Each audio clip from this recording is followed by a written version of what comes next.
Bom, pessoal, acho que é muito bom ter essa combinação, né, de discussões e apresentações que olham para o presente, algumas que olham para o futuro, algumas que saem um pouquinho do dia a dia para nos ajudar a pensar em transformações um pouco mais estruturais e complexas. E o nosso papel aqui é tentar depois conectar essas coisas para deixar algumas mensagens e insights que possam ajudar as empresas a transformar os seus negócios. Nós vamos agora exatamente para mais um painel de debates com líderes do setor. Então, nós vamos rodar aí a vinheta e já convidar ao palco aqui os nossos 4 ilustres convidados debatedores para uma conversa sobre o futuro da farmácia.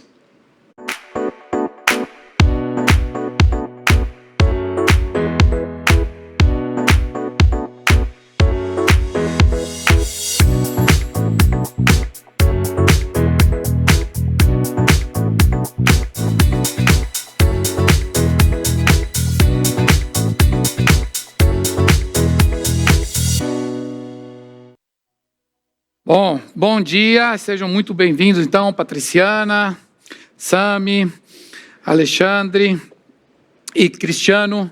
Muito bom ter vocês aqui conosco. A gente está aqui ainda respirando fundo, porque depois da apresentação e da conversa com o Mesco, a gente tem que aterrissar de verdade aqui, né? Descer para o nosso mundo de novo, falar das coisas do dia a dia, mas é muito bom, né? Poder ser inspirado também por coisas um pouco mais de futuro e abstratas como essas. A gente tem aqui a missão, né? Nós tivemos ontem um debate onde o foco era muito em cima do aprendizado na convivência com a Covid, no enfrentamento da Covid, de como as farmácias reagiram a tudo isso e se adaptaram e tiraram proveito também. A ideia hoje seria a gente tentar levar essa discussão um pouquinho mais para o futuro, né? Óbvio que, como nós vimos aqui antes nos cenários, não dá ainda para vislumbrar um ambiente de superação de Covid ou de saída da Covid no curto prazo, certamente não no próximo ano. Nós temos que aprender a domá-la e conviver. Acho que estamos conseguindo controlar a Covid e aprender a conviver com ela, né? Então, mas obviamente que o nível de incerteza e pressão é totalmente diferente do que nós vivemos no ano passado. E aí eu vou jogar a primeira pergunta para vocês 4. Ontem, uma das coisas que nós falamos foi um pouco dos legados do que a pandemia nos trouxe de positivo, né? Isolando o lado cruel e perverso dela, tem muito aprendizado e, certamente, para o negócio de farmácia, os 2 maiores legados da pandemia serão uma brutal aceleração digital, um salto na maturidade digital dos negócios e consequentemente, também na maturidade digital dos clientes, e um salto nesse papel mais de protagonista da farmácia no ecossistema de saúde, né? Então, os serviços ganhando relevância, o ambiente regulatório destravando muitas das limitações que existiam e claramente os números estão mostrando isso. A pergunta é o seguinte: isso está dominado e os números das empresas que divulgam isso publicamente mostram o quanto o salto foi brutal. Como é que vocês estão vendo para o futuro, né? Como é que vocês estão desenhando aquilo que vai ser o papel da digitalização no negócio olhando para frente e o papel dos serviços dentro da farmácia que vocês estão projetando para os próximos anos? Patriciana, vou começar com você. Muito bom dia para todos, né? É um prazer estar aqui conversando com vocês, falar um pouquinho sobre as nossas expectativas de futuro. Ontem foi um dia inteiro muito maravilhoso de trocas de informações. Hoje a gente ficou impactado com a exposição que a gente teve há pouco. E para a gente tem uma certeza que a gente está indo para o caminho certo. Em alguns momentos a gente fica um pouco angustiado de imaginar que o futuro ainda está muito distante, mas outras horas não, a gente percebe que a gente está caminhando para o caminho que leva para uma solução melhor para a saúde do nosso país. Eu sou ainda um pouco nova, mas desde muito cedo eu ouvi falar sobre como é um caos, como a gente ainda tem muitas barreiras a superar no que diz respeito ao sistema de saúde do nosso país. E a gente entende que o governo pode muito, mas ele, aliado com a iniciativa privada, pode muito mais. Então, nesse sentido, o que é que a gente consegue vislumbrar? Que a iniciativa privada, nós, as redes de farmácia, o mercado da indústria farmacêutica, aliado com o governo, podemos fazer muita coisa. E nessa pandemia, a gente pôde dar as mãos e trabalhar de forma unida. Então, quando a gente olha para o futuro, a gente entende que, cada vez mais, a gente vai poder tentar desafogar o sistema público de saúde, fazendo o serviço primário nas farmácias, tentando diminuir um pouco a distância do primeiro atendimento até que aconteça um diagnóstico diagnóstico e um especialista seja tratado. Então, ter na farmácia toda uma estrutura de atenção farmacêutica, de consultórios farmacêuticos, onde a gente pode oferecer, e já estamos fazendo, já é realidade, não é futuro, é realidade, onde a gente oferece exames laboratoriais, testes, a telemedicina. Então, a gente tem um médico ali podendo explicar para o paciente quais são os primeiros cuidados a partir do momento que ele percebe alguns sintomas, até que ele seja, de fato, tratado e diagnosticado. Isso encurta muito o processo, diminui a angústia. Então, a gente gera acesso à informação. Então, eu entendo que cada vez mais vamos estar nós, enquanto mercado farmacêutico, ou o mercado de saúde em si, a classe médica e o governo, de mãos dadas para promover uma melhor saúde para a população. Então, o caminho é bem esse. E a digitalização nos ajuda muito, porque permite que a gente consiga entender cada vez mais melhor o consumidor, pelo histórico que está todo ali catalogado. Então, a gente vai conseguir conhecer melhor esse consumidor para oferecer cada vez mais os melhores serviços que ele está precisando naquela hora, naquele momento. Então, é uma boa casadinha. E a pandemia também trouxe uma conscientização. O que a gente fazia no piloto automático, com a pandemia, todo mundo parou e disse, eu preciso me cuidar. Então, saúde passou a ser o patrimônio mais rico que qualquer ser humano poderia ter, né? Então, assim, muitos foram os fatores positivos, lógico, tirando toda a tristeza, todo o sofrimento que uma guerra traz. Sim. Mas a evolução sem fato, perceptível. Acho que você toca muito no aspecto da proatividade, né? Ou seja, a farmácia deixa de ser um ambiente passivo e passa a ser um agente ativo, né, dentro da cadeia de valor da saúde. Muito bom, Sam. Protagonista. Como é que vocês estão vivendo aí esse binômio aí de aceleração digital e de redefinição de papel da farmácia como prestador de serviço, olhando para o futuro? Fica difícil de acrescentar qualquer coisa depois da resposta maravilhosa da Patriciana. Mas, de fato, acho que todas as empresas aceleraram e muito seus investimentos na parte de tecnologia. Essa questão digital, óbvio que em diferentes proporções, passou a fazer parte da realidade de todas as nossas companhias. Quando a gente olha para a Abrafarma, isso ainda é mais significativo, né? Quando a gente vê o que hoje existe de e-commerce no setor e o quanto a Abrafarma puxa disso, a gente entende que, de fato, essas companhias têm investido bastante. E não só, você não consegue entrar na parte de digital só pensando em e-commerce, né? Isso acaba trazendo investimento em banco de dados, em inteligência artificial, uma série de outras ferramentas que, até então, talvez fossem secundárias no seu dia a dia. A gente vê até a demanda por executivos de TI, como hoje isso é um problema, né? É difícil você encontrar. Então, cada vez mais a gente foca o nosso orçamento para investimento na área de tecnologia, eu digo, numa proporção muito maior do que a gente tinha até então. E eu acho que, assim, apesar de entender a importância disso, a gente também não pode esquecer a importância do atendimento que a gente vai precisar dar. Até então, a gente dispensava produtos, né? A partir de agora, a gente vai estar provendo saúde. E aí, para isso, eu acho que o nosso time também tem que estar recebendo um treinamento diferente do que a gente vinha dando até então. Até por conta de toda a rigidez que a gente tinha, por conta do regulatório, né? A gente era quase proibido de fazer isso. A partir de agora, a gente vai ter que estar quebrando alguns paradigmas, até mesmo do nosso pessoal, para a gente avançar nesse caminho de estar sendo protagonista na questão de você estar, de alguma forma, dispensando saúde e não mais só o medicamento. Acho que você teve 2 pontos que eu acho que muito legais que você falou, né? Um é importante pontuar a distinção entre transformação digital e venda online, porque, de fato, a agenda de transformação digital é muito mais cultural, organizacional e de mudança na maneira como a empresa funciona e olha para cliente do que simplesmente vender mais ou menos em canais digitais. E eu acho que esse seu insight, né, de uma visão de produto para uma visão de saúde é muito interessante e conecta muito com o que o Mescot falou, né, quando ele fala, né, o farmacêutico como talvez o recurso mais subutilizado da cadeia de saúde inteira, né? Muito legal. Alexandre, o que você pode dividir aqui conosco da jornada de vocês? Eu vejo que a farmácia, ela se volta, é uma viagem ao tempo.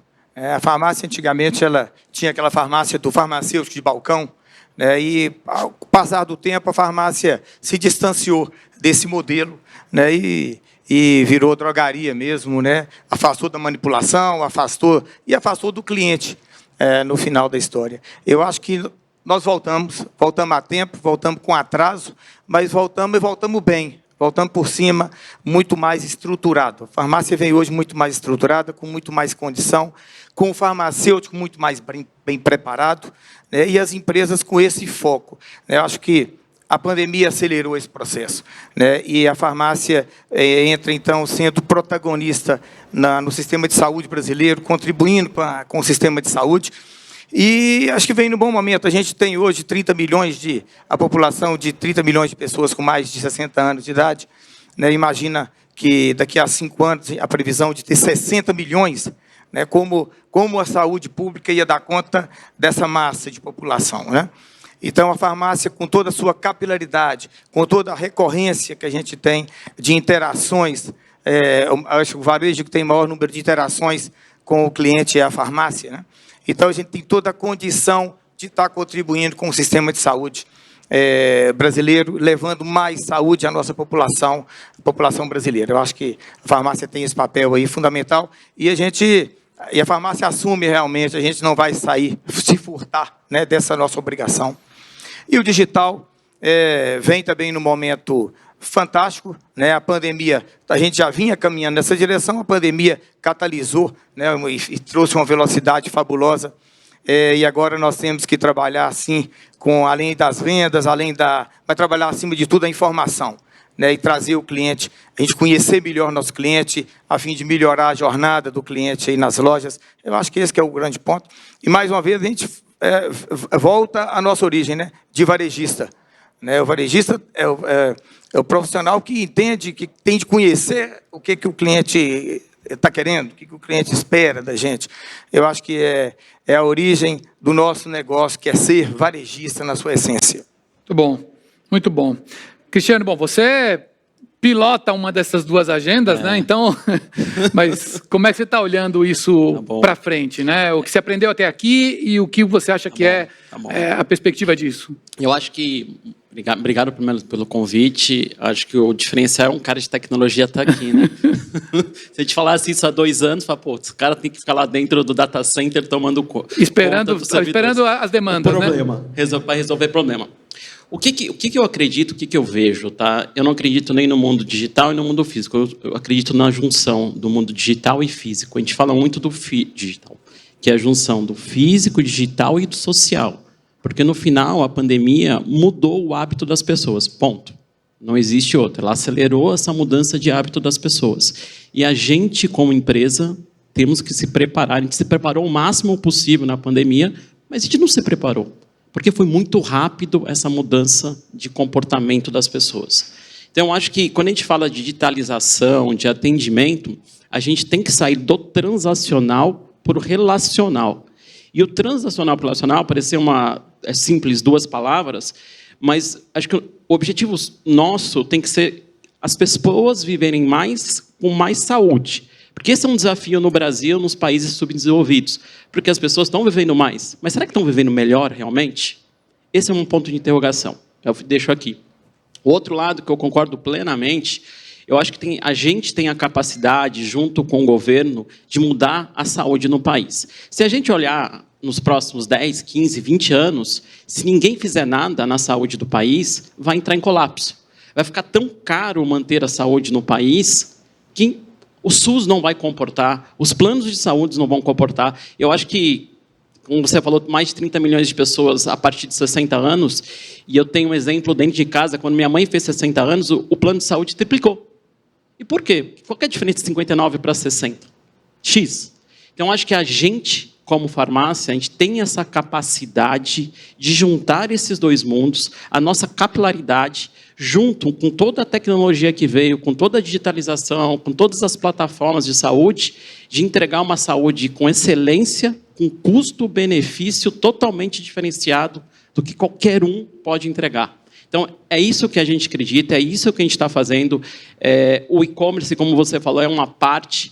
Eu acho que isso é muito maior, isso é um ecossistema que, por acaso, você tem o e-commerce, por acaso você tem uma farmácia, mas você tem muito além disso. Então, acho que o nosso desafio é sair do transacional para o relacional, onde os nossos clientes, os nossos pacientes, o que for que seja, ter uma vida mais longa, mas com uma saúde melhor. Acho que é muito bom o que você está falando. Inclusive, nós tivemos a oportunidade de ir com a Abrafarma para Israel, mergulhar no ecossistema de saúde de Israel, e lá muito do que se viu foi isso. E o Dr. Yossi, que esteve conosco em Israel, esteve aqui no Future Trends no ano passado, a premissa dele é exatamente o que você falou, Cristiano. O negócio de saúde, como ele é hoje no mundo ocidental, ele é insustentável, né? Os custos e despesas evoluem em progressão geométrica e a renda das pessoas não. Isso é insustentável para governos e para famílias. Ele falou, a única maneira de quebrar isso é você enxergar a cadeia como um todo, olhar para o cliente e usar a tecnologia de uma forma inteligente. Então, eu acho que é muito nessa linha mesmo, né, Edu? Perfeito. Bom, ótima conversa, né? E agora acho que a gente quer entrar em alguns temas um pouco mais específicos com vocês. A gente, durante essa semana de Future Trends, tem discutido que acho que o futuro da farmácia passa, sem dúvida, por duas agendas, né? A agenda da digitalização, que a gente já discutiu e vai passar um pouquinho com vocês aqui por alguns tópicos, e essa agenda dos serviços de saúde, né? Que eu queria explorar um pouco agora esse tema de novo, do farmacêutico, né, que acho que o Mescot deixou muito claro, e ele traz isso como uma agenda mundial, né, e eu acho que é interessante que às vezes a gente aqui no Brasil parece que é uma agenda só nossa, e é interessante ele, com essa visão global, trazendo o quanto o farmacêutico é um recurso subutilizado nesse ecossistema mundial de saúde. A minha pergunta para vocês, que tem uma experiência longa aí no setor, é: quanto avançamos nos últimos anos em usar o nosso farmacêutico como um recurso, de fato, para o ecossistema de saúde brasileiro? O Alexandre mencionou um pouquinho, né, que lá atrás já foi mais, avançamos, né, aonde estamos? E a segunda pergunta, que a ideia do painel de futuro é: qual é a perspectiva para os próximos 5, 10 anos? Né? Onde é que vocês veem aí a farmácia como esse hub de saúde, né, que tem se desenhado, né? Qual é o papel do farmacêutico associado à tecnologia? Apesar da gente estar falando de duas agendas, elas se conectam, né? A gente está falando de um farmacêutico que vai estar empoderado com dados, com tecnologia, como a gente viu na apresentação. Vamos manter a sequência, começar com a Patriciana aqui.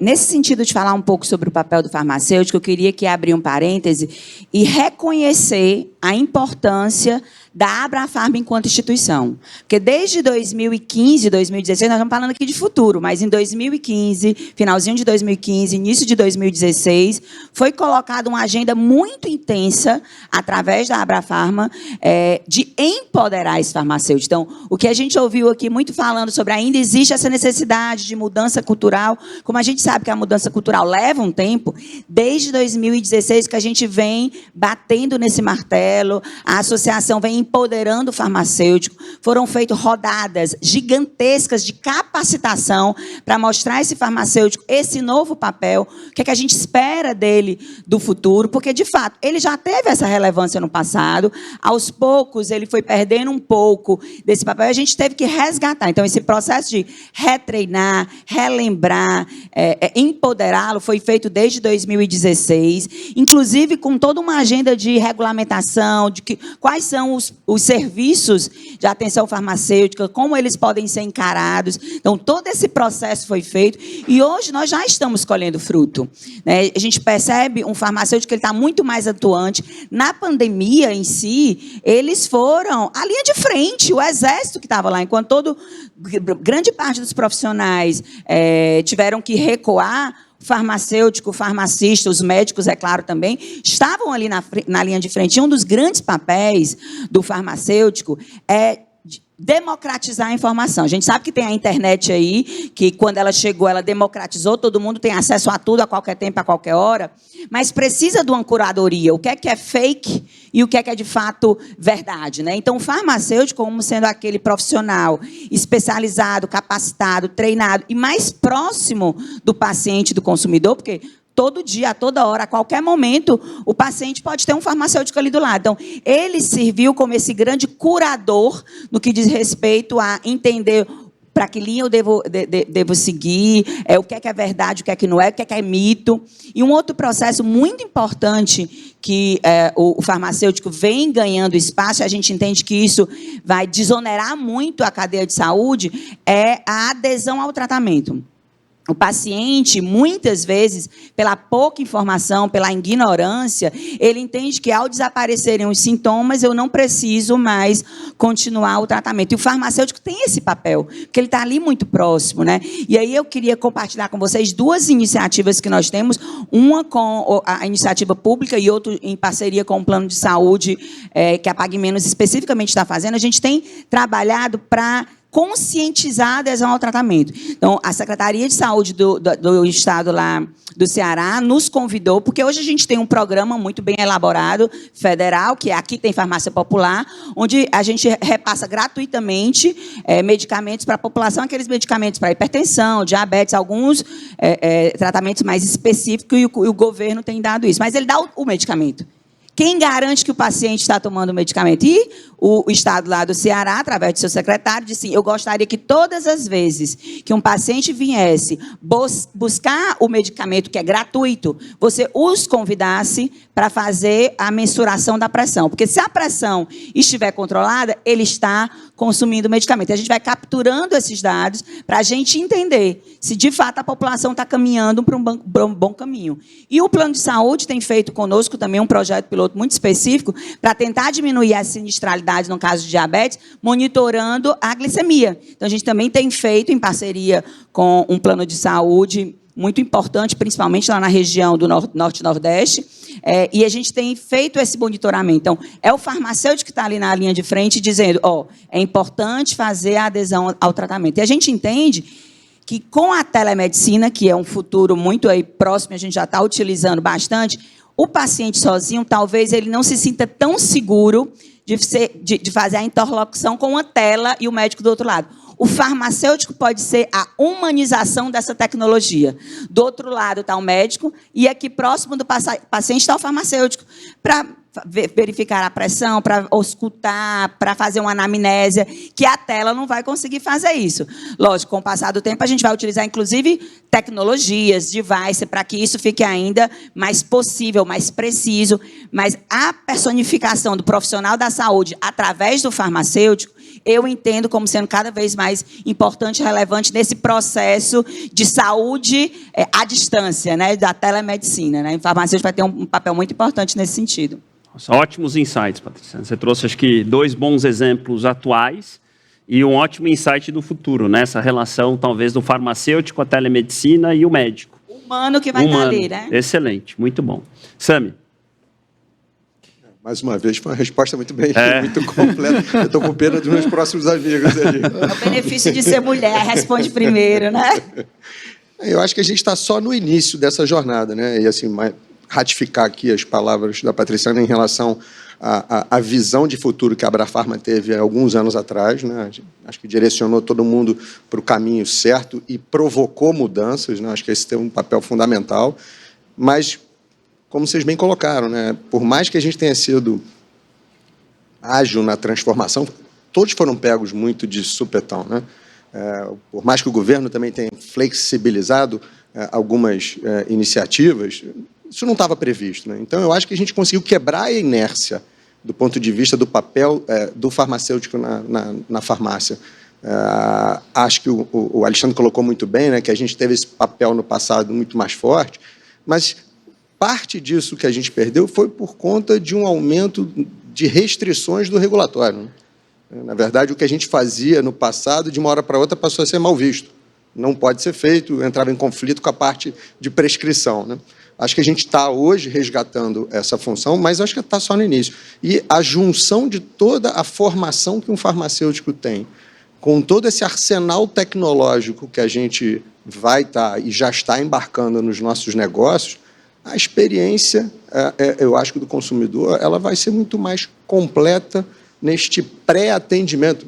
Não estou dizendo que a gente vai, com isso, tirar o médico da jogada, longe disso, mas com certeza a gente vai reduzir muito a fila nos atendimentos que hoje os brasileiros sofrem no SUS, né? A gente vai, com isso, ao reduzirmos esse tempo de espera, a gente vai, com certeza, entregar um paciente em melhores condições, porque ele teve um prévio atendimento.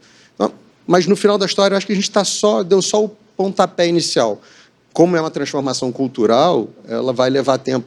seja para a gente receber um apoio mais forte, uma flexibilização maior das regras do regulatório, seja para que as nossas organizações consigam estar plenamente equipadas para a gente usufruir o nosso papel máximo nesse caminho, como também a gente ajudar a conscientização e o desenvolvimento dos nossos farmacêuticos para esse novo papel. Foi todo mundo pego de surpresa. Mas eu acho que é uma jornada muito bacana, ela é muito interessante e, no final da história, ela vai ser muito positiva, aí, sem querer ser piegas, para o povo brasileiro. Eu acho que, quando a gente olha as experiências que a gente tem lá fora, a gente sabe que o nosso povo sofre mais, né? Acho que, por mais que a gente tenha uma estrutura muito boa de SUS, a gente também tem os gargalos, e que eles poderiam estar sendo mitigados de uma forma bastante ampla se a gente estivesse fazendo parte mais fortemente desse primeiro atendimento. Perfeito. Acho que o teu ponto é fundamental, né? Acho que tem as questões regulatórias que são importantes, mas tem um aspecto que a disrupção que a digitalização está trazendo no mundo tem gerado discussões regulatórias importantes em todos os setores, e o da saúde não é diferente, né? Acho que a gente vai passar por mudanças regulatórias a partir da digitalização grandes, e acho que a farmácia vai ser parte disso a favor aqui do que a gente está falando, né? Vamos lá, Alexandre. Você começou até a conversa aqui, né, falando do que já fomos isso, né? Então, queria muito te ouvir também. Eu vejo que o profissional, acho que o Sam me falou muito bem aí, né, dessa evolução que acontece na farmácia, que veio acontecendo, e eu vejo que, eu aproveito aqui para parabenizar nossos farmacêuticos aí, né, como a Patriciana colocou muito bem. Eu acho que eles foram heróis aí durante essa pandemia, estavam na linha de frente, né, atendendo nosso cliente, recebendo o cliente, e fizeram um belo trabalho. E o farmacêutico, ele tem essa capacidade de transformação mesmo, é interessante. Acho que o curso de farmácia ele é muito amplo, né? A grade curricular é muito extensa, então cria condição do farmacêutico ser esse profissional multifuncional aí. E isso é muito bacana, então eu realmente cumprimento todos os farmacêuticos da Abrafarma por esse trabalho brilhante que fizeram.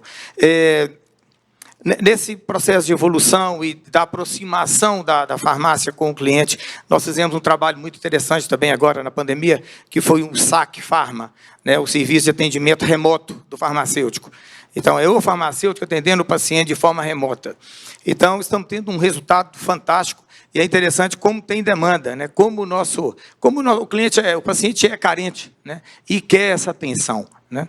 Então, nos primeiros dias que foi inaugurado o serviço, achei que aquilo fosse demorar para emplacar, né?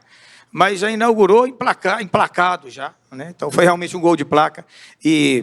Então, tem sido um trabalho muito bacana de orientação, de prevenção para o cliente, e combina com a atenção farmacêutica, né? Que a gente vê que é um trabalho de prevenção, de orientação, e depois a gente parte para a execução, né? Com vacinas, com testes laboratoriais. Então, assim, é um trabalho completo, um trabalho que tem começo, meio e fim, e que a gente tem de tudo para a gente ajudar muito o serviço de saúde aí, público, né, brasileiro. Então, e por aí vai, né? Hoje nós vimos na palestra mostrando o produto personalizado para o cliente, né? É incrível como a coisa vai e vem, né? É cíclico realmente, né? Então, hoje, com toda a tecnologia, está se tornando eletrônico o manipulado. As antigas boticas, sim, manipulações estão voltando, né? De forma eletrônica, né? Mas é a manipulação de uma forma mais dinâmica e eletrônica e tal, que a gente também já trabalha, nós nunca deixamos de ser na nossa empresa, desde quando eu me entendo, já tinha manipulação, né? Todos aqueles equipamentos antigos, né? A balança lá, analógica, né? Hoje é tudo eletrônica também. Mas essa reaproximação da farmácia com a população, eu acho que a farmácia cresce muito, o farmacêutico atinge o seu papel de protagonista realmente também na saúde brasileira, e ressignifica a farmácia. A farmácia ela vem de onde ela nunca devia ter saído, né? Mas, como eu disse, né, a gente é otimista, a gente acredita que a farmácia realmente vai atingir o papel dela aí de forma brilhante, como está sendo nesse momento. Legal, e esse teu exemplo do saque do farmacêutico só mostra o quanto o brasileiro quer o farmacêutico, né? Como a gente tem a demanda por ele, né? Naturalmente. Naturalmente, legal. Cristiano, queria te ouvir aqui, no teu caso, acho que até menos um pouquinho do passado, mais do futuro e mais de uma visão de como é que a gente pode unir, né, essa figura do farmacêutico que a gente está destacando tanto, né, o quanto ele é protagonista com a tecnologia, né? Como é que a gente pode conectar essa agenda da digitalização da farmácia com o farmacêutico? Bom ponto, Edu. Eu acho que concordo plenamente. No passado, o farmacêutico tinha a conexão peer-to-peer com o cliente, com o paciente. Ao longo da vida virou transacional e na pandemia voltou peer-to-peer. Então, desde do raio curto e etc., dentro da farmácia foi feito. Agora, o nosso grande desafio é como que a gente transforma esse farmacêutico no peer-to-peer, no modelo exponencial. Porque o peer-to-peer é um para um, mas assim, se a gente der capacidade tecnológica, informação, por isso que eu bato muito na questão do ecossistema, entender o todo da saúde do paciente. Quando o paciente for falar com o farmacêutico, ele sabe o teu histórico. Eu acho que esse é o grande desafio da saúde no Brasil. Eu vou bater sempre nessa tecla e eu acho que a gente tem total capacidade de entregar para o farmacêutico todo o histórico de saúde do Cristiano, para que quando ele for atendê-lo, não ser mais um CPF, ser o Cristiano, que ele conhece, que ele sabe o histórico, e ele, no final, vai ser tratado com remédio, vai ser tratado ali com uma vacina, vai ser tratado com uma telemedicina. Eu acho que esse calor humano do farmacêutico não vai se perder. Eu acredito muito nele. Mas, se a gente não tiver capacidade de entregar dados para essa pessoa, que seja inteligência artificial, machine learning, e do modelo exponencial, vai ser muito complexo, pessoal, isso aqui realmente virar realidade. Do outro, para mim, e vou voltar no meu ponto, essa questão do ecossistema. A gente precisa, sim, fechar esse ecossistema.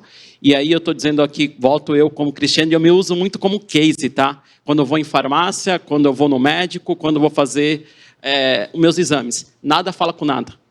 Eu tenho que, Cristiano, ficar passando para o médico o que eu fiz, para a farmácia que eu fiz. Cara, imagina a gente empoderar o farmacêutico. Imagina eu empoderar você, Edu, com todas essas informações. Qual que é o limite? Então, eu acredito muito nisso, tá, gente?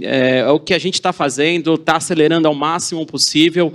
Eu acho que, volto, a farmácia, não que ela é a solução, mas ela faz parte da solução da saúde e do viver melhor de todos os brasileiros ou no mundo. E o teu ponto passa de novo pelo que o Alberto trouxe, que a gente viu em Israel, né? O que você está descrevendo, esse atrito, que no fundo atrito é custo, né? Entre os exames, né? A farmácia e o médico, né? Que não se conversam, passa pelo prontuário único, né? Do paciente, que tem uma discussão grande de proteção de dados, de tecnologia, mas esse é o caminho para a gente ter uma saúde mais eficiente e com mais lógica, né? É isso, Edu. É isso que eu acredito e eu acho que o nosso diferencial de hospital, dos laboratórios, é a quantidade de farmacêuticos que nós temos e a nossa capilaridade. Como que a gente usa isso a nosso favor e a favor da população brasileira? Esse acho que está o desafio. Aqui tem um gancho muito bom, Cristiano, eu vou aproveitá-lo para mais uma rodada aqui com vocês, de provocação, que é o seguinte, né? Esse é o ponto-chave, quem dominar os dados domina o cliente e dominando o cliente você passa efetivamente a poder ambicionar ser algo mais do que só um elo de uma cadeia muito fragmentada, né? Nós vivíamos aí nesse período de pandemia alguns atalhos para tentar, né, como você estava falando antes, não deu muito tempo de organizar as coisas não, a gente tem que pular e sair fazendo porque o cenário nos impôs um senso de urgência muito grande. Bom, muitas empresas, por exemplo, não tinham a infraestrutura e os processos para fazer a entrega capilar na última milha. Se penduraram rápido em super apps de delivery que proveram esse atalho e supriram essa deficiência. Muitas empresas não tinham as plataformas e não tinham infraestrutura de venda digital, foram para dentro dos marketplaces ou de alguns operadores que pudessem também ser um atalho para tudo isso. Mas olhando para o futuro, não dá para ficar abrindo mão de dominar o cliente e os dados do cliente, porque senão efetivamente você começa a ficar refém de quem domina. E aí eu pergunto a vocês, nós estamos vendo aí, e o próprio Mescot, ele provocou bastante, falou, olha, a gente não tem que ter medo das Big Techs, a gente tem que colaborar com as Big Techs. O Scott ontem da Amazon falou a mesma coisa, né? Ou seja, a gente tem que entender o quanto as empresas têm que aprender em conjunto, porque sozinho ninguém vai dominar tudo. Porém, existe uma componente aí que é o domínio do cliente, e isso é fundamental. Então, minha pergunta é, como é que vocês estão posicionando a estratégia das empresas nas relações com esses stakeholders, que são os marketplaces, que são os postulantes a ecossistemas de saúde? Patriciana estava comentando que já está fazendo parceria com operadoras de saúde, que também estão tentando, de alguma maneira, né, verticalizar e cuidar mais da saúde e da prevenção. Né? Nós temos aí os operadores de última milha, super apps, está todo mundo querendo, de alguma maneira, dominar o cliente e os dados do cliente. Como é que vocês estão trabalhando os relacionamentos com esses stakeholders e como é que vocês estão olhando para o futuro essas visões de ecossistemas de saúde impactando o negócio de farmácia? Patriciana, começando por você. O doutor que falou um pouco, agora há pouco, ele falou que cada um tem a sua expertise. Então, que se a gente conseguir utilizar o que de melhor cada um desses tiver juntos, de fato, conseguiremos prover uma melhor solução. Então, utilizando como referência lá a própria companhia, a gente já tinha uma parceria forte, por exemplo, com alguns super apps, alguns last miles, e durante a pandemia, com toda certeza, esse volume se tornou ainda maior. A gente, por prover conteúdo relacionado à saúde, a gente tem uma parceria muito forte com o Google, que ele tem muita informação e muito conteúdo, e a gente faz esse papel de curadoria. Então, a gente já tem uma parceria. Que tipo de matéria que eu levo para o programa de TV da Pague Menos? A gente vai lá no Google e entende quais são as maiores buscas, os maiores questionamentos, e leva para o consumidor exatamente o que ele está procurando. Nós, enquanto companhia, temos um fluxo muito grande, então a gente também se torna um grande marketplace e fornece solução para outros sellers, né, para poder utilizar o nosso fluxo. Então, a gente já tem feito algumas coisas combinadas e eu entendo que a colaboração, a gente passou agora, um pouquinho antes da pandemia, uma temporada no Vale do Silício. Então, a ideia é daquele que pode realizar. Então, não adianta você ficar guardando ideia e achando que a ideia é sua. Então, se tiver mais pessoas que lhe ajude a executar aquela ideia, que a gente utilize dessas outras instituições. Né? Então, a gente tem feito, sim, parcerias com operadores de saúde. A gente está fazendo uma agora super interessante com Fleury, que é saúde ID, através de um device, que é o Title Care. A gente foi falar aqui que o estetoscópio levou não sei quantos anos para ser utilizado pelos médicos. A gente está com um equipamento que o farmacêutico utiliza na farmácia, e através desse equipamento, que é o Title Care, ele ausculta pulmão, coração, tem imagens de garganta super precisa, de ouvido, para que o médico, lá à distância, quilômetros de distância, possa fazer... É o tal do primeiro atendimento de saúde integrado ao médico, né? Aí o farmacêutico dali utiliza o equipamento e o médico, à distância, consegue ter com precisão as informações. E a gente vai se utilizando. A própria telemedicina, a Pague Menos, enquanto farmácia, não é provedora do serviço de telemedicina, mas ela é o canal de acesso para levar a telemedicina à disposição da população brasileira. Então, a ideia é que cada um na sua especialidade, mas todos com o objetivo único de levar uma saúde de qualidade e a menor preço. Né? Porque a gente precisa gerar esse acesso, e o acesso vem com a tecnologia e com os especialistas. Cada um fazendo o seu pedaço e a gente junto consegue entregar uma solução mais completa. Então, apesar do receio, a gente entende que precisa trabalhar de forma colaborativa. Muito bom, muito bom. Sami?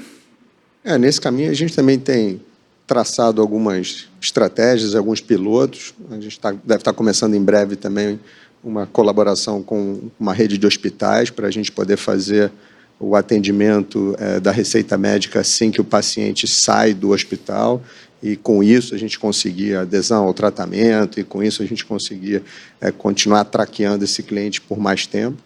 Então, são diversas as iniciativas. Eu acho que essa é uma, talvez, que não tenha sido contemplada dentro das iniciativas que a Patriciana mencionou, mas eu vou deixar até um pouco mais espaço aí também para que os nossos amigos possam colocar. Mas eu diria essa, acho que assim, são inúmeras as alternativas, acho que não vai ter um vencedor. E acho que tem muito, né, o que a gente ouviu ontem do Scott, né, a cultura de experimentação, né? Ninguém tem as respostas definitivas, né? Está todo mundo aprendendo no processo. Então, quanto mais experimentação, mais vão se encontrar os caminhos escaláveis e sustentáveis. Não vai ter uma bala de prata, né? É isso aí. É isso aí. Alexandre? Quanto aos super apps, né, já foi muito bem colocado, acho também é um caminho sem volta, né, não tem dúvida. É uma possibilidade grande de a gente ter um acesso a uma nova base de clientes, que a gente não teria naturalmente. Então, é trabalhar mesmo fortemente em busca dessas parcerias colaborativas aí que foi dito hoje, né? Acho que, em relação à telemedicina, é um outro ponto também fundamental, que a gente vê, mais uma vez, a possibilidade de levar acesso à população brasileira. Nós vimos na China, né, em regiões remotas, né, o camarada entrando numa cabine lá e resolve todo o problema. Ou na farmácia, né? Nós vimos lá na China que tinha terminalzinho de telemedicina dentro da farmácia. Foi, no ponto de metrô lá, né, na estação de metrô. Então, é um acesso que, assim, o Brasil tem que avançar, né? Nós tivemos alguns avanços regulatórios aí durante a pandemia e a gente espera que, no fim da pandemia, que não haja retrocesso, né?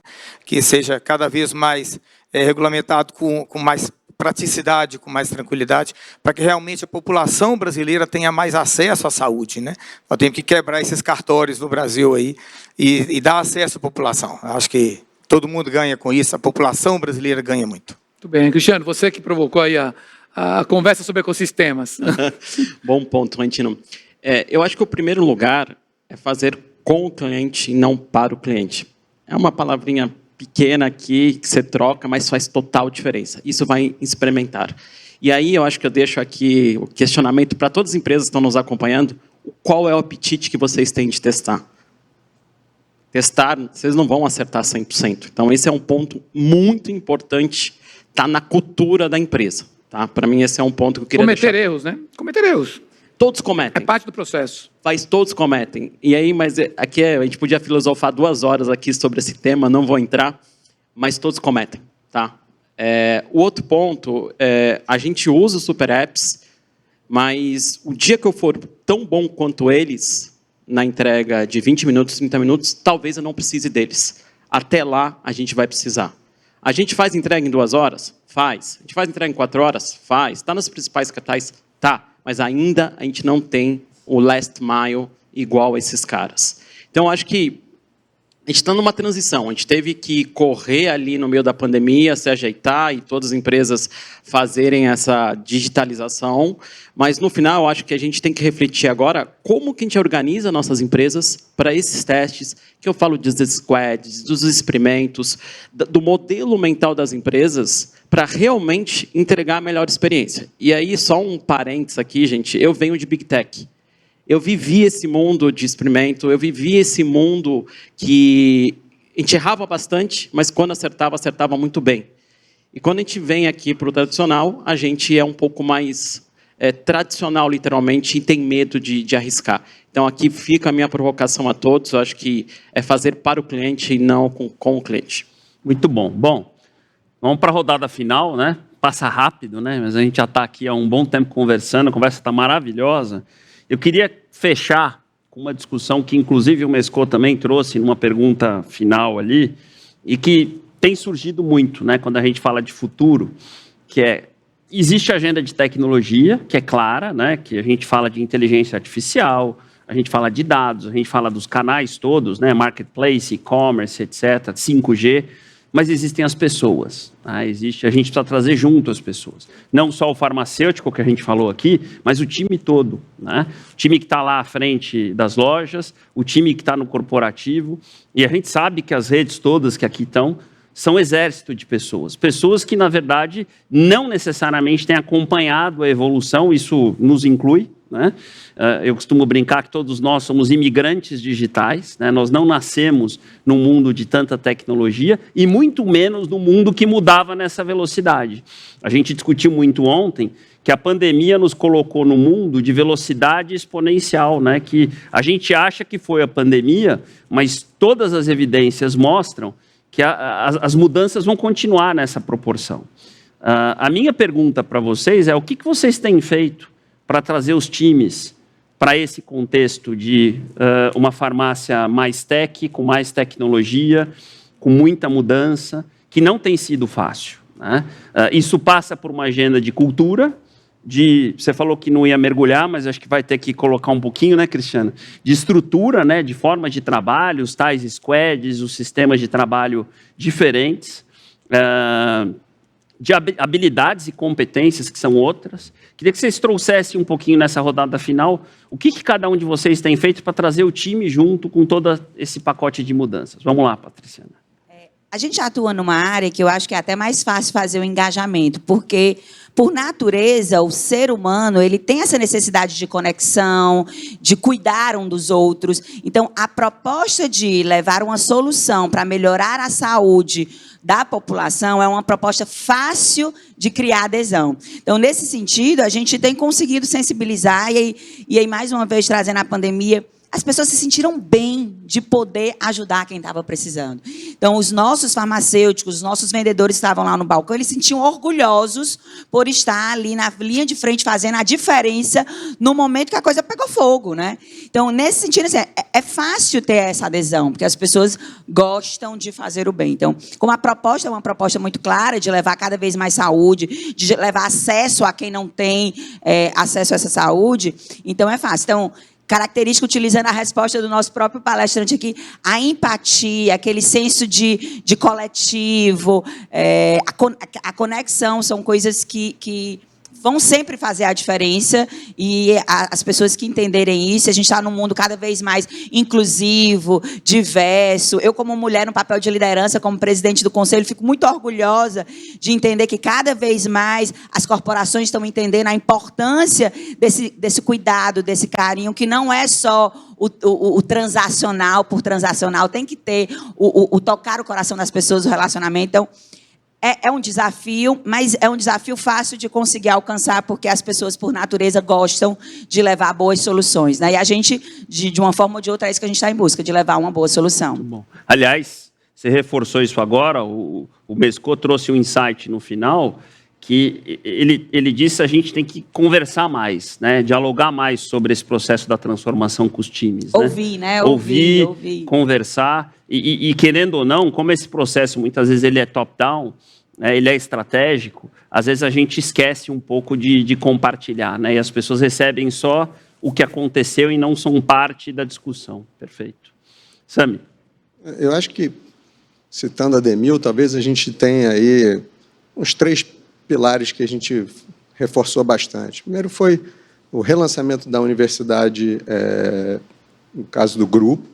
Com isso, a gente teve uma nova linha de treinamento para o nosso pessoal, e aí seja o pessoal da sede, seja o pessoal de loja.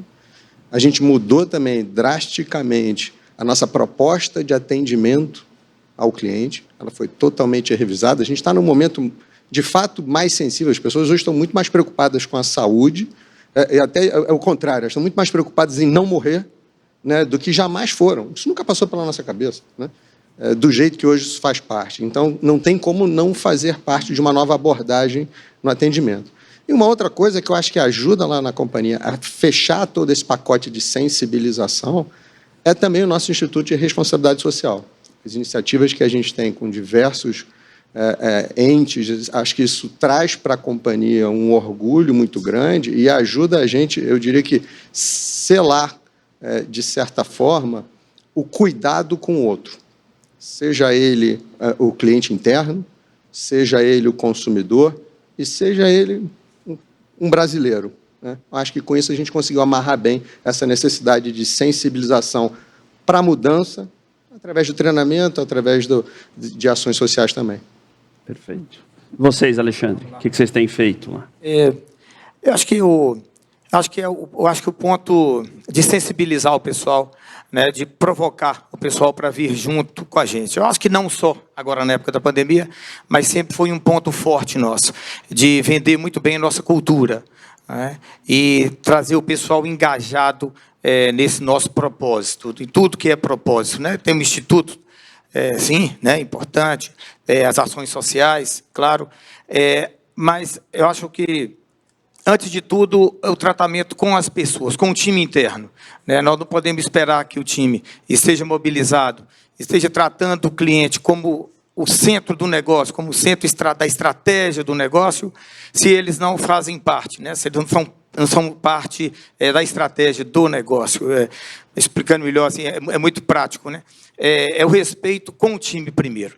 Respeitar nosso time, valorizar a equipe, ter um plano de cargos que realmente seja claro, que as pessoas cresçam na empresa, que se sintam respeitados pela empresa. Eu acho que dessa forma a gente consegue sim ter o cliente no foco do negócio, no coração, né? A empatia, a nossa equipe receber nosso cliente com empatia, né? Não tem processo que escreve isso, não tem processo capaz de prever um bom atendimento, um atendimento empático da nossa equipe com o cliente, né, de eles estarem caminhando com a empresa, se isso não tiver na alma, se não tiver no coração, se não tiver junto ali, agarrado com o nosso propósito maior, né? Então, a gente vem conseguindo isso, é uma construção, e agora na pandemia, isso ainda foi mais ainda reforçado pelo cuidado que a gente teve com toda a equipe, ficou muito claro. E eu acho que é isso, respeito com as pessoas, aí vamos juntar então o hub de saúde com o digital e com as pessoas, e aí nós vamos ouvir bem nossos clientes, e nossa turma vai estar lá pronta para isso, e transformar tudo isso em ação, e a gente ter um atendimento cada vez mais próximo dos nossos clientes aí, né, e colocar nossas farmácias no lugar realmente que ela tem que estar. Para você fechar, Cristiano. Tentar fechar Vamos rapidinho, pessoal. Eu acho que o centro de tudo são pessoas, tá? Acho que tecnologia faz parte dessa jornada. Se você não tem uma boa estratégia, não tem pessoas, não adianta ter a tecnologia da NASA. Você não vai pôr o foguete, você não vai para Marte, tá? Então, pessoas é o centro de tudo. Eu acho que a gente está numa era que o soft skill é mais importante que o hard skill. E ainda não caiu essa ficha para as empresas, tá? Esse acho que é um dos pontos muito importantes que a gente tem que olhar um pouco mais para o soft skill do que o hard skill. A gente contrata pelo hard skill as pessoas. A gente pensa nas entrevistas, pensa quando a gente vai bater um papo com as pessoas. Esse, para mim, é um grande ponto. Do outro lado, que eu falo muito, é empoderar as pessoas. Não adianta ter um top-down falando que está empoderando. Empoderar as pessoas, deixar as pessoas tomarem decisões que vão estar certas, que vão estar erradas. Mas com o direcionamento estratégico da companhia, tá? Então, duas coisas que eu acredito muito, que eu até estava comentando ali um pouquinho antes, a teoria da escassez. Eu acho que as grandes empresas vivem na teoria da abundância, dinheiro infinito, recursos infinitos. Quando você parte da teoria da escassez, você acha formas de fazer diferente. Esse, para mim, é um ponto. E o outro, que eu acho que as empresas têm que cada vez mais trabalhar nessa era, e a gente, como farmácia, ou as empresas do varejo no Brasil, é a gente acabar com silos, com os egos dentro das empresas. Tá? Então, a gente faz o planejamento estratégico, faz tudo muito bem estruturado, mas, no final, são silos que tomam conta desse planejamento estratégico. Eu, Cristiano, acredito muito em OKRs. Não é uma metodologia muito difundida no Brasil ainda, mas é algo que vem para acabar com esses silos. Então, tentando aqui fechar e não prolongando aqui, senão poderia ficar falando 2 horas sobre esse assunto, mas eu acho que falta no brasileiro, na liderança, a confiança que o time é capaz de fazer. Se tiver um diretor executando uma tarefa de um analista sênior, é o analista sênior mais bem pago da face da Terra. Esse, para mim, é o ponto. Muito bom, Cristiano. Bom, queria agradecer, Cristiano, Alexandre, Patriciana, Sami. O painel foi riquíssimo, né? Cumpriu com o papel da gente começar aí uma aterrissagem, uma discussão, né, do que é a proposta do Future Trends, que a gente olhar um pouquinho para o futuro, né, do que é o nosso setor. Depois da gente ter tido aqui o Dr. Mesco, acho que a gente teve um papo incrível, né, que colocou questões super essenciais para essa audiência que está nos assistindo, né, Alberto? É isso aí. Vamos para a nossa aterrissagem, né? Eu vou pedir que vocês continuem aqui no palco, aqui. tá? Que a gente agora... Nós vamos para a nossa tradicional aterrissagem. Já já a gente vai chamar o Sérgio aqui para o palco também para fazer o encerramento conosco, que vocês estão aqui. Bom, a gente, ao final de cada dessas super sessões, costuma ajudar vocês que estão nos assistindo a organizar, estruturar, né, um pouco do que foi e tem sido essa jornada de aprendizagem conosco aqui, né? A ideia, como eu coloquei agora, do Future Trends, é a gente, já nesse segundo semestre, né, pensar estrategicamente um pouco esse exercício de médio e longo prazo, 2022, num período de tanta transformação, né? Por isso o tema da gente olhar esse, entre aspas, pós-pandemia, apesar de estarmos ainda na pandemia, né? Num Brasil, num varejo, num contexto farma de tantas mudanças, né? Foram aí meses, né, aproximadamente 1 ano e meio, de muita transformação. Apesar da gente ter vivido uma tragédia do ponto de vista humano, né, eu acho que há um legado do ponto de vista de negócio importante. A gente evoluiu como papel da farmácia no ecossistema de saúde brasileiro, evoluiu na digitalização, e a ideia a gente foi trazer aqui para vocês conteúdos que reforçassem isso e trouxessem insights sobre essa agenda.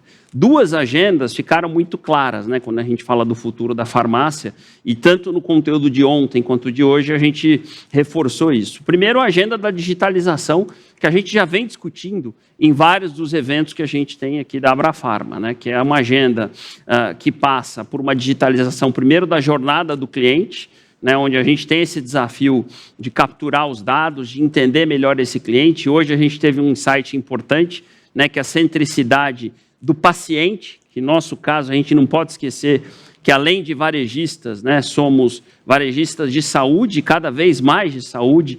Então acho que esse insight da gente olhar não só a centricidade do cliente, que é colocar o cliente no centro, mas colocar o paciente no centro da estratégia, né? E pensar o nosso negócio de farmácia como um hub de saúde a partir dessa perspectiva, acho que é um insight importante, e olhar a farmácia, de fato, como esse grande hub de saúde, tendo o farmacêutico como algo cada vez mais relevante e estratégico. E a segunda agenda, essa agenda da digitalização, que, como eu coloquei, ela transcende a agenda do e-commerce e do marketplace, ela vai muito além disso, ela digitaliza a operação, ela digitaliza processos, ela digitaliza a relação com o paciente, ela integra a farmácia no ecossistema da saúde, com laboratórios, com a indústria, com hospitais, e com os operadores de saúde. Eu acho que isso, durante os conteúdos que a gente teve ontem e hoje, ontem com a Amazon, hoje com o Mesco, nos 2 painéis, foi ficando cada vez mais claro, e acho que a gente teve duas manhãs de Future Trends que nos ajudaram muito a pensar e a organizar essas ideias. De novo, a proposta aqui para vocês foi construir ou ajudar a construir essas agendas estratégicas que no contexto que a gente vive são mais críticas do que nunca. O que a gente tem dito sempre, eu e o Alberto, é tenham um plano de transformação, um plano apoiado em digitalização, um plano apoiado em a farmácia como um hub de saúde, e os conteúdos para isso, a ideia foi trazer aqui para vocês. Então, com isso eu concluo essa minha parte da aterrissagem desses nossos primeiros 2 dias. Vou passar a palavra aqui para o Alberto. Isso aí, Edu. Bom, tentando agrupar aí os vários insights e costurar isso do que nós vivemos aí nos últimos 2 dias, acho que hoje teve aí o ponto trazido pelo Jabas, né? Ou seja, a perspectiva de que a essa altura do campeonato já estaríamos praticamente livres e superando a pandemia foi otimista. Nós estamos aprendendo a conviver com ela e a domá-la. Então, temos que entender que o cenário ainda projeta para um ciclo, pelo menos, a mais, um ambiente de ainda instabilidade, incerteza, idas e vindas, e isso vai continuar empurrando os negócios para múltiplas agendas em equilíbrio. Isso é importante para quem está em posição de liderança. Quando a gente olha para aquilo que são os elementos-chave, né, a gente cruza as várias intervenções, pegamos a apresentação que o Scott fez ontem, o Dr. Mesco fez hoje, volta sempre na discussão de colocar cliente ou cliente/paciente, no caso do negócio de saúde, no centro dos negócios. E hoje eu acho que o Mesco trouxe um insight interessante, né, que é desenhe a partir do cliente.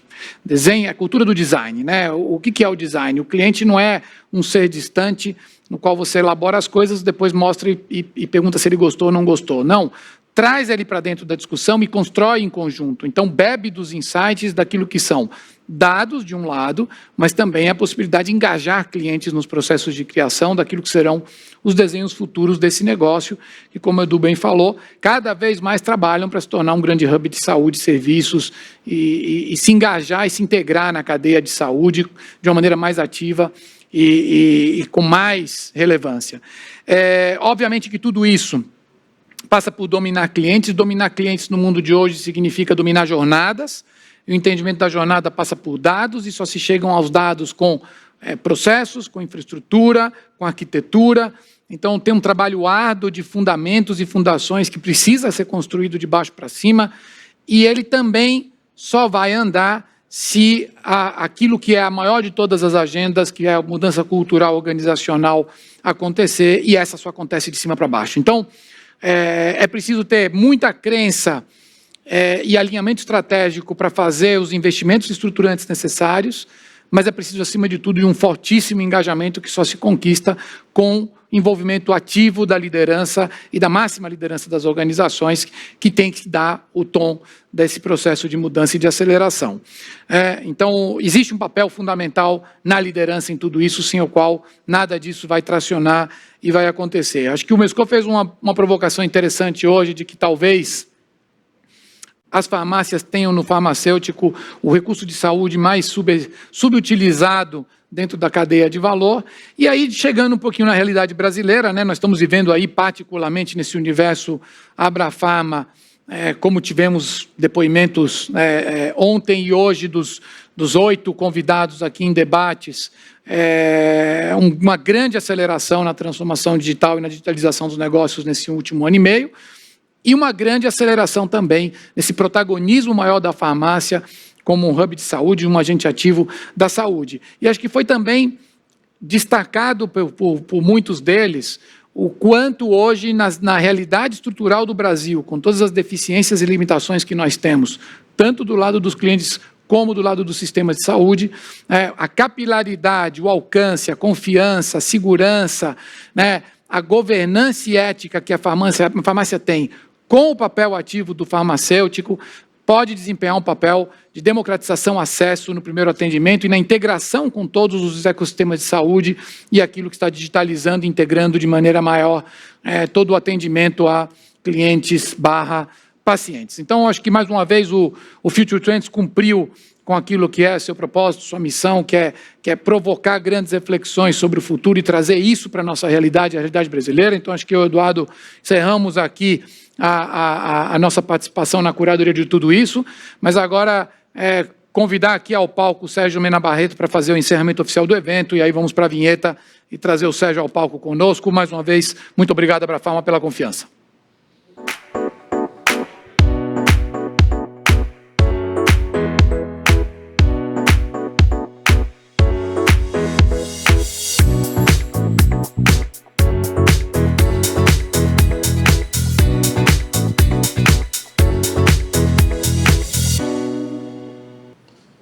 Muito bem, então estamos encerrando a segunda grande super sessão do Abrafarma Future Trends, que marca os 30 anos da entidade.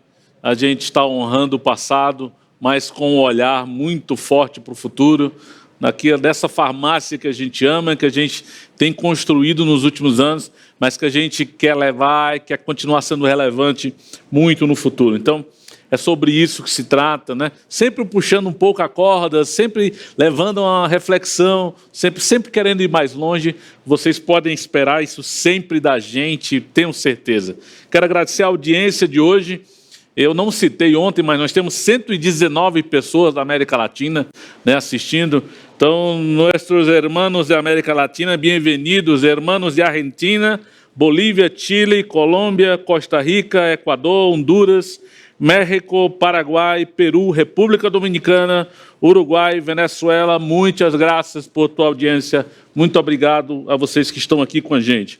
Obrigado ao nosso time aí da Abrafarma, diretoria executiva, conselho, pessoal que está nessa operação aí há muitos dias, muitas semanas, né, liderado pela Sandra, Camila e a Thaís. Muito obrigado. Pessoal dos estúdios aqui, o estúdio SNE aqui em São Paulo, muito obrigado. Alberto e Edu, né, como sempre, incríveis, fazendo a reflexão, fazendo a curadoria, mas também aterrissando os temas que a gente precisa. E, óbvio, nossos patrocinadores, queria muito agradecer mais uma vez a parceria de todos vocês, né? Então, CIMED, EMS, Sanofi, Ipera, Danone, Nestlé, muito obrigado, e todos os demais, vou citar ao longo do tempo aí, até o final da semana. O evento não se encerra agora, obviamente, a gente tem o Encontro Varejista mais tarde. Hoje temos DPSP, Indiana, Drogão Super e Drogaria Moderna. E aí amanhã, às 9 da manhã, começa toda aquela agenda das sessões temáticas. A gente só encerra na sexta-feira.